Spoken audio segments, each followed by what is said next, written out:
باب الاذن بالجنازتی، خبر دینا جنازہ کی، یعنی جب جنازہ تیار ہو تو لوگوں کو اطلاع دینا. وقال ابو رافع عن ابی ہریرہ رضی اللہ عنہ قال قال النبی صلی اللہ علیہ وسلم الا کنتم آذنتمونی. حضرت ابو ہریرہ سے روایت ہے کہ حضور صلی اللہ علیہ وسلم نے لوگوں سے فرمایا کہ تم نے مجھ کو اطلاع کیوں نہ دی.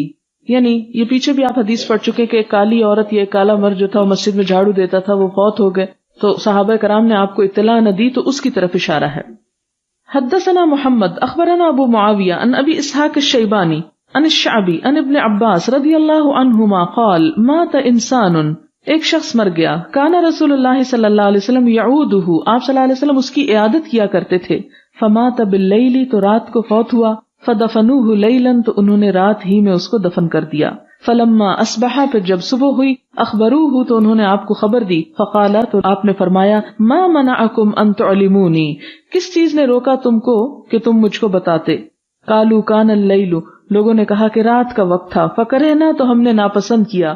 وکان ظلمۃ، اور بڑا ہی اندھیرا تھا.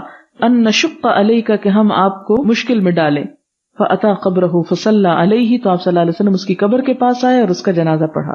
ظاہر آپ اس سے محبت کرتے تھے. اور اس سے یہ بھی پتہ چلتا ہے کہ صحابہ کرام تدفین بہت جلدی کر دیا کرتے تھے، ہماری طرح جنازوں کو کئی کئی دن لٹکاتے نہیں تھے.